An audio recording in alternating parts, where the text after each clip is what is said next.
Why do you have two agendas? This is the Okay, revised. this is the revised one. Just a couple of things were added. This, and this. Good evening and welcome to the December 14th, 2021 meeting of the Pequannock Township Council. Ms. Marsh? In accordance with the requirements of New Jersey's Open Public Meetings Act, notice of this meeting was included in the annual meeting notice, which was filed in the office of the Township Clerk, posted on the bulletin board in the municipal building, published as a legal notice in the Suburban Trends newspaper, and distributed to all persons requesting notice in accordance with Township policy. Please join me in the Pledge of Allegiance, followed by a prayer and a moment of thanks for individuals serving our nation. I pledge allegiance to the flag of the United States of America and to the republic for which it stands, one nation, under God, indivisible, with liberty and justice for all. Most gracious Providence, we ask that you bless this governing body with an abundance of wisdom and understanding, so that every deliberation will result in actions which will promote the common good and the general welfare for all the people of Pequannock Township. Amen. Amen. Will the clerk please call the roll? Mr. Dreesy? Present. Mrs. Florence Lynch? Here. Mr. Hurd? Here. Mr. Cole? Here. Mayor Russell? Here. There are no presentations scheduled for this evening. At this time, are there reports or comments from any of the volunteers serving our community? No? The next item on the agenda is public comments. This public comment period will be limited to a total of 30 minutes. An additional period for the public comment is reserved later in the meeting. Individuals are requested to limit their questions and comments to 3 minutes. If anyone wishes to address the council, please wait to be recognized to come to the microphone and provide your name and address for the record.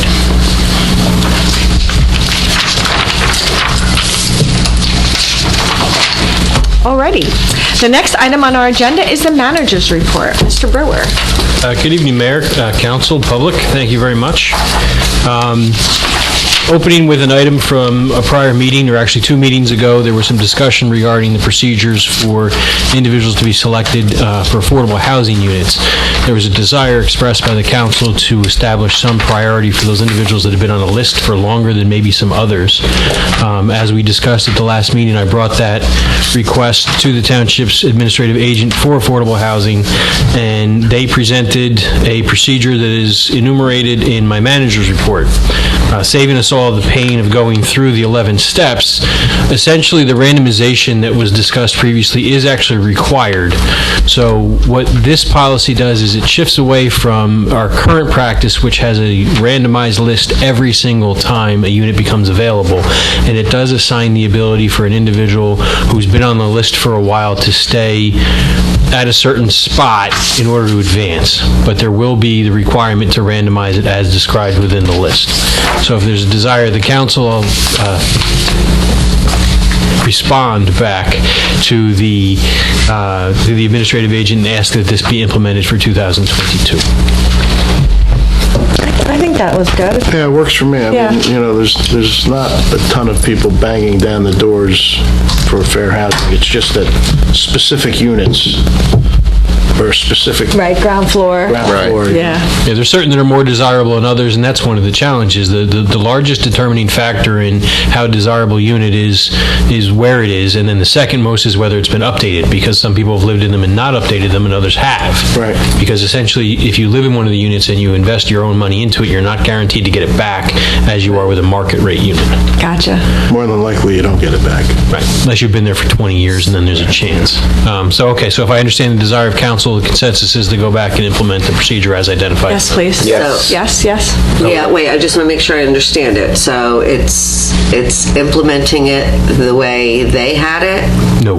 No, Or we're it's changing it. implementing the way we, by law, and the people will still So there's a have way. that desire? Yeah, Okay. prior to I just want to make sure I understand. In my conversations with Mr. Oostdijk, I mean, there was efforts that the Township of Pequannock made to satisfy this obligation Right. before all these rules and procedures and certifications existed.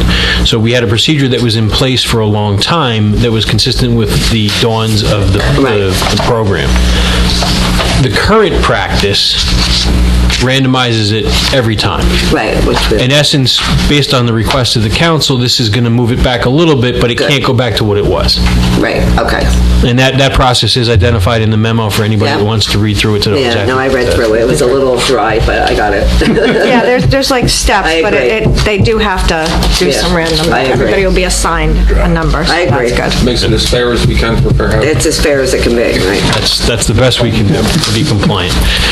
Next item within my memo, we have a resolution scheduled for the council's consideration tonight for pay-to-play compliance. As the council may be aware, anytime the township spends over $17,500 with a vendor without a fair and open process like a bid, there needs to be confirmation that the direction of the work wasn't done because of political contributions. We know that it was not in this case because we have the required documentation that shows there were no political contributions. In essence, this is an effort to avoid an audit finding by the auditor. On the agenda, there are a number of resolutions, 7 or 8 of them, at the recommendation of the township's chief financial officer. As we come into the year end, it is her goal not to have any deficits in operations, to make sure the budgets remain in balance, and to cancel and clean up anything that can be done before year end to keep us in the best stead going forward. If there are any specific questions on those, I'd be happy to answer them, but just to give a global understanding of that's why you see all those canceling, moving, and canceling. This evening, the council has for its consideration a resolution authorizing the 2022 Community Development Block Grant. That application is for the reconstruction of Ryerson Road. It is a cul-de-sac in the vicinity of, literally between the hospital and Jacksonville, within the pavement rating scale. It's a poorly rated road, and it's in an area that makes it eligible for this type of grant. So as we've been doing in the past, we love to do work in our municipality with other people's money. And then lastly, there is a discussion item this evening on Parks and Recreation fees. I'll save further comment on that for that discussion. But also, I just want to mention something that's not on my report. There will be an email going out tomorrow. Any members of the council who want to participate, you're invited. There will be, in lieu of the normal holiday gathering at the senior house, there will be a lunch on Tuesday the 21st, where some food will be ordered for the municipal building, some food will be ordered for 99 Alexander. The groups, the committees, the boards, the commissions are invited if they'd like to come by for a sandwich. Staff is invited to participate.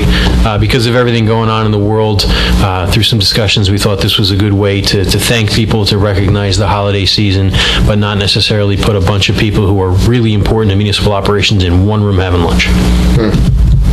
Unless there's any other questions, I thank you very much. That's my report.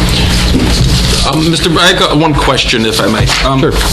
The improvements for the road, is there like a list, like between the grants and the money that we paid to redo roads, or is there a specific list you work off of, or how do you figure that? The township engineer completed a pavement rating scale of every road in the township earlier this year, and essentially that list was rectified against the eligible areas for a community development block grant, and this was the worst road in the area that was eligible. Okay.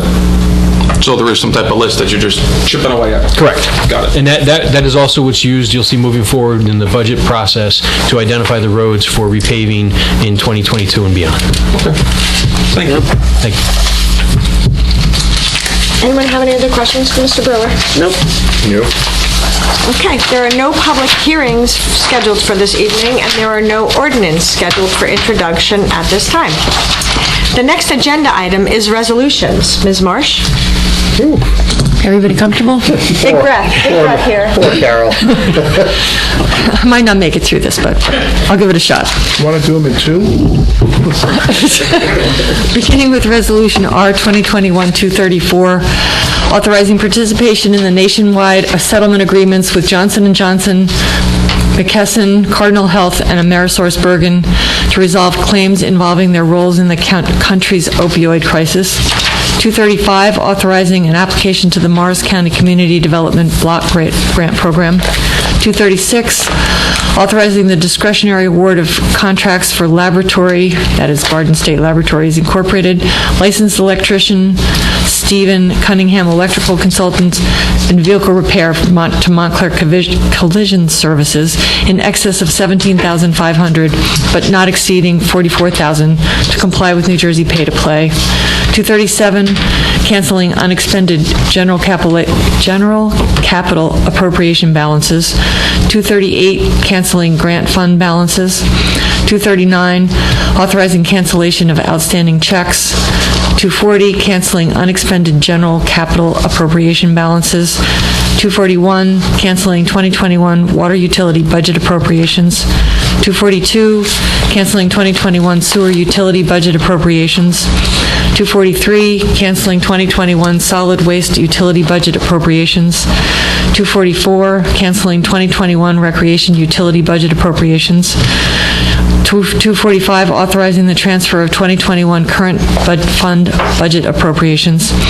246, authorizing release of designated escrow deposits. 247, authorizing release of refundable permit bonds.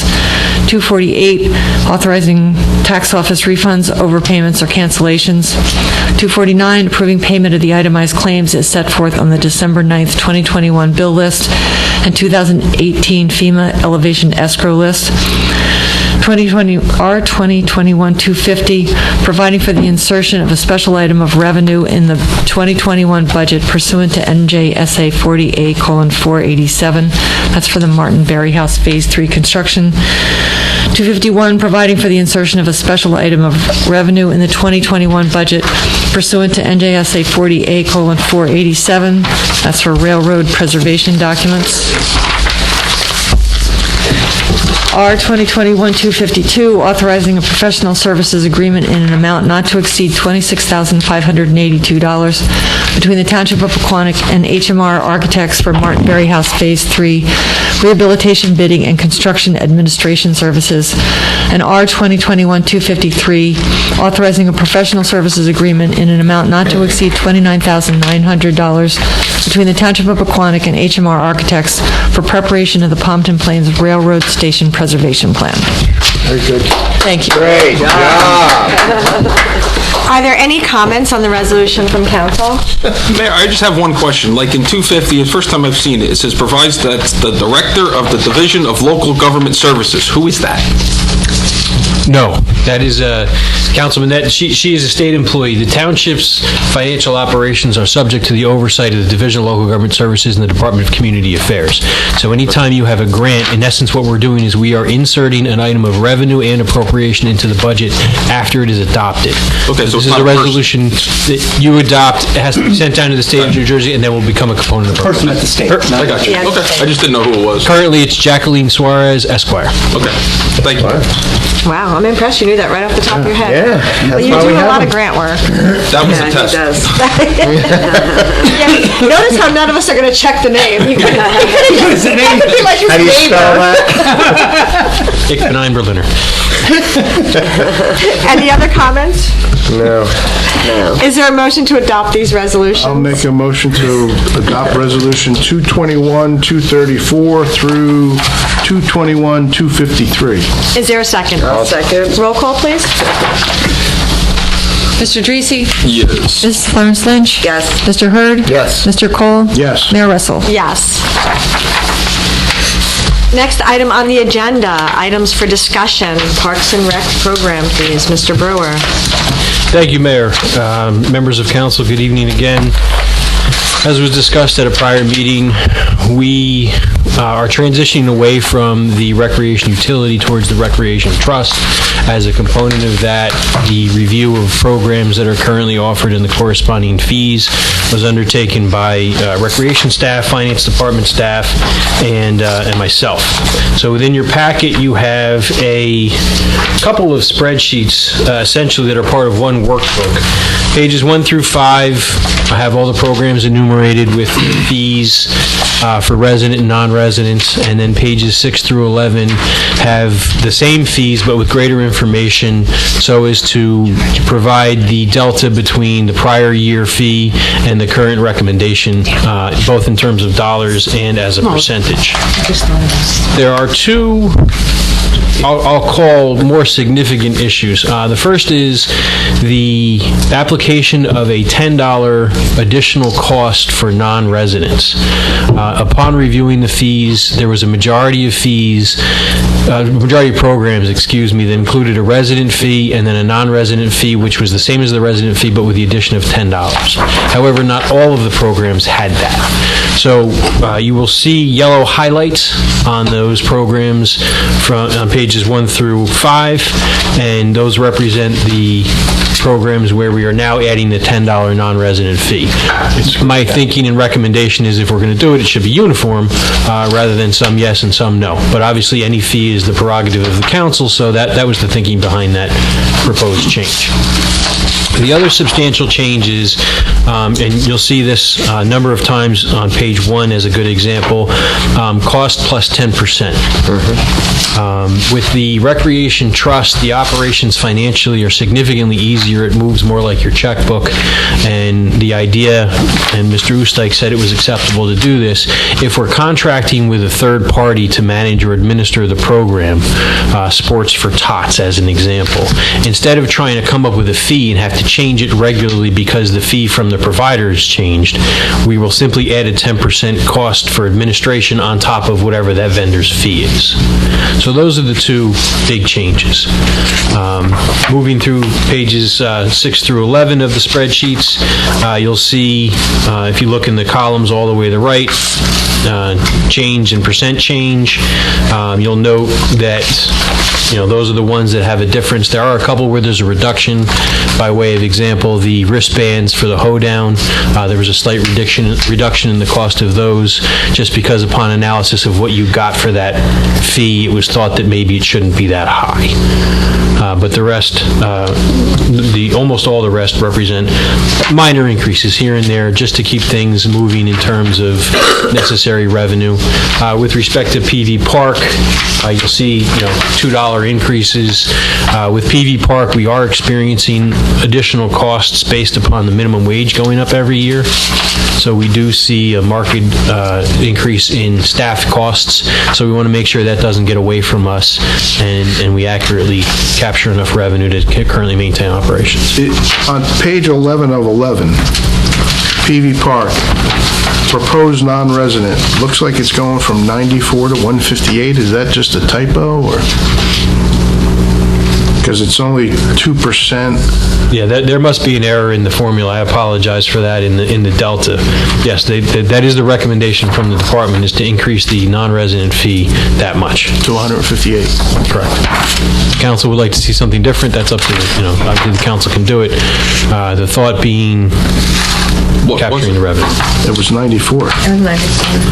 Yeah. Well, the resident is Well, I going. think we've talked about that before, where the non-resident should pay more, and that's why. Yeah. Don't we have something down where they can only buy For the whole year. for They the can't- whole year? Non-residents have the ability to be members of PV Park but not purchase day passes. Right. Right. You got to buy for the whole year. You got to buy for the whole You can come as a guest of a resident. So it's 158 for the whole year. Correct. That's Per person. Per person, That's fine. correct, in that age group. I think. That's not too bad. I think that's fine, it's reasonable. yeah. Yeah, in the past, we had discussion, and that was a targeted goal of increasing that number, so, Correct. Yeah, no. putting numbers on paper, that was the recommendation. And again, I apologize for the formula. Yeah, I think, you know what, look, I think the change was for the proposed resident. Yeah, it was. But they didn't do the proposed change for the Non-resident. non-resident, so, no, that's fine. Mr. Brewer, I have a question, if you would. Yes, sir. On the men's softball team and women's softball team, like men's softball team, it's $1,000 for a resident and $1,010 for a non-resident? You're just charging a whole team $10? It's predominantly resident. They just put them all together. It's just funny. Yeah. Yeah. Understood and agreed. So if Thanks to the Parks and Rec for working on this. thank I know you. it wasn't Spreadsheet. wasn't an easy process, but And it'll be an ongoing Once we got thing. everything together, it's easier going forward Right. from what we did 3 years ago. Going forward, we now can look back. We now have Yeah, the spreadsheets, we right. now know what we're looking at, and once we put it into the trust, that's even better. Yeah. Right, and moving Now it's all forward, broken out. the utility budget for 2022 will be really limited. 2022 is anticipated to be the last year of the recreation utility. So we'll have to go through the process at the end of next year to close that out. And then the trust will continue to maintain a profit and loss on each program. It'll be tracked in the internal financials to make sure there's no program that's really, really winning too much money or losing too much money. And, for example, PV Park for the last 2 years has generated a profit based upon the fees and the operations and how popular the park has been. The trust will allow that money to be reinvested back into PV Park through capital or operations as opposed to supporting the global utility. So I think this will simplify a lot. And I think all the programs are regularly inexpensive. I do a lot of work with Untitled Township with my business, and I do painting with them, and what they do is you give me the price, just know we're adding $20 on every person on your price. Yeah. So they even charge more. They charge $20 per person on every program that they do. Right. Right. Makes sense. Yeah, and this is an evolution. This is kind of the first time that we're doing this methodology. If there's something that needs to be tweaked in years moving forward, we can. Again, the closing of the recreation utility will save auditing costs, will save administrative time and effort, and come next year, at the end of the year, we'll take a look at all our fees and costs and revenues and make a determination if there needs to be something changed. So the next step in this will be the preparation and introduction of an ordinance, which obviously we're out of meetings in 2021, so this will be a subject of the first meeting in 2022. Okay, sounds good. Thank you. Okay, there are no reports or notices. The next item on our agenda is council reports and announcements. Councilman Dreese. Thank you, Mayor. Just want to give a shout out to the group that organized the tree lighting ceremony in town. It was really neat this year and busy. There was a lot more people there than I thought was going to show up. So it was really nice. A little chilly, but it was good. Also, the decorations down the Turnpike look good.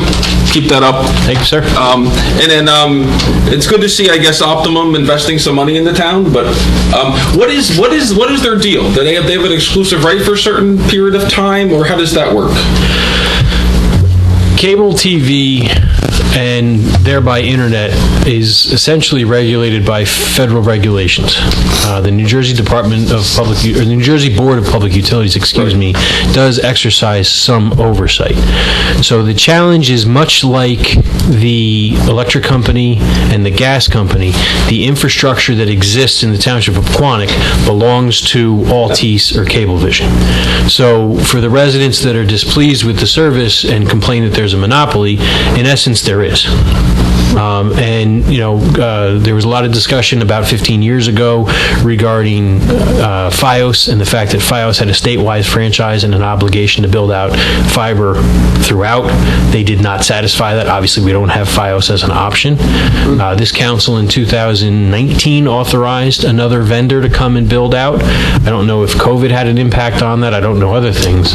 But essentially, this is the running of fiber for Cablevision, so it's not an option as many people were hoping when they saw the work. Yeah. Gotcha. Okay. Thank you. And I'm sure it's going to be at a cost. If you want it. To all of us, I suspect. Yeah. Because it's not just happening in the township of Pequannock, it's all over the place. Councilwoman Florence Lynch. I just wanted to echo what John said. I thought the tree lighting was spectacular. A lot of people showed up. The kids had a lot of fun. There was a lot of volunteers there, so kudos to everybody that was involved in that. And same thing, I've had a lot of people comment that this year the lights on the Turnpike looked really good. In the past, people would complain that the lights were all out. I did find one pole, though, that was out. If you saw it, I think it was between Poplar and, I don't know, there's one pole out. Did you change the bulb? But it looked great, so. Hence Mr. Cunningham exceeding 17.5. But anyway, I just want to wish everybody a happy holiday and Merry Christmas. Councilman Hurd. Thank you, Mayor. Yeah, it was a great tree lighting. That was the most people I've seen there I've ever seen there, actually. So it was great. A couple hours of a lot of fun. My kids have fun. We all had fun, so that was good. It is the holidays. I do want to make one mention to you, Mayor. This is one of your last, big meetings. You did it, a whole year. I think you did a great job. Excellent job. Congratulations. It was a honor having you in that chair. Who's he talking to? It was an honor. I was talking to that guy over there. No, sorry. But no, really, thank you. You did a great job. That was kind. And other than that, Merry Christmas, everyone, and have a great New Year. Councilman Cole? I just wanted to give a shout out to both Company 1 and Company 2. This Saturday and Sunday, they did their Santa parade around town. Company 2 was on Saturday. Company 1 was on Sunday. Yeah, they were all You throughout could hear it for town. miles. Shout out to all the volunteers that came out and helped with that. It seemed like it was a great event. So, and as everyone said, Community Partners of Hope, the Christmas tree lighting was a huge success this year. Just so everyone knows, there was a couple comments made that it needed a star, so we did have a meeting after the tree lighting. There was 3 or 4 different stars that you could buy from this company for this tree. Of course, everyone liked the most expensive one. It was like $1,400. Community Partners of Hope had a couple donations that came in late, so from what I'm hearing, it is at DPW and it will be put up tomorrow. So there'll be a star on top of the tree. $1,400, but A star is born. or a star. Company 1 met on 12/3.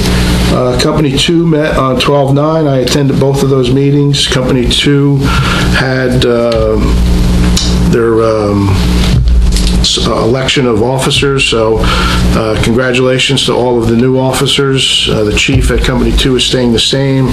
The president is going to be Ed Snook this year, and don't ask me who the other people are. The 2 most important people, there's trustees, there's treasurers, there's secretaries, so if you need that information, I can get it for you. And that's all I have, we will be meeting Thursday before Christmas, but Merry Christmas, Happy Hanukkah, and all those, whatever you celebrate. Happy whatever you celebrate. Yeah, happy to everyone, so, thank you. Thank you. Okay, we have, the county reorg is going to be on the 7th for everybody. Everybody's invited at 6 p.m. for the county commissioners. January 8th is the Polar Plunge, and there will also be a styrofoam collection there. A library meeting tomorrow, 6:30 on Zoom. Last night I attended a Sheriff's Crime Stoppers program, recognizing police departments in Morris County. I want to congratulate all the police and thank County Clerk Ann Grassi for inviting me. Planning Board, Sister Marie was approved with the variances for her For her digital sign. For her digital sign. All right. So she was, Long time coming. she really didn't even know. And she was like, wait, do we get it? She was so happy, Bless you all. The funniest part was, though, when the attorney had to swear her in. Yeah, she had to be sworn in to tell Raise the your truth, hand. so. Swear to tell the whole truth and nothing but the truth. I'm a nun, of course. Right. There's a COVID clinic tomorrow at the, do they have to register for that, Adam? Walk-ins are welcome. So walk-ins welcome for COVID shots or boosters. Yeah, where is it? Senior House? At the senior house, yep. The next meeting is next Thursday, a week from this Thursday, at 1 o'clock. That will be our last meeting of the year for council. And that's all I have.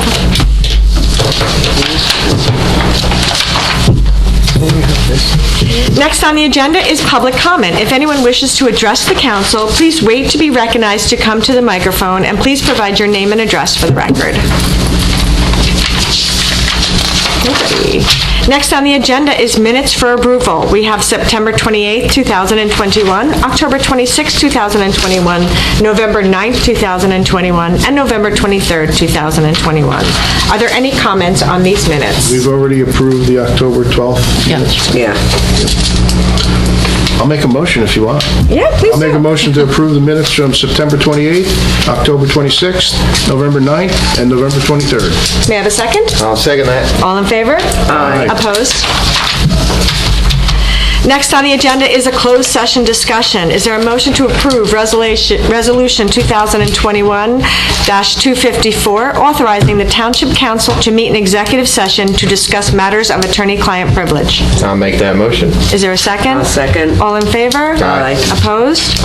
At this time, the public portion of the meeting is recessed for the closed session.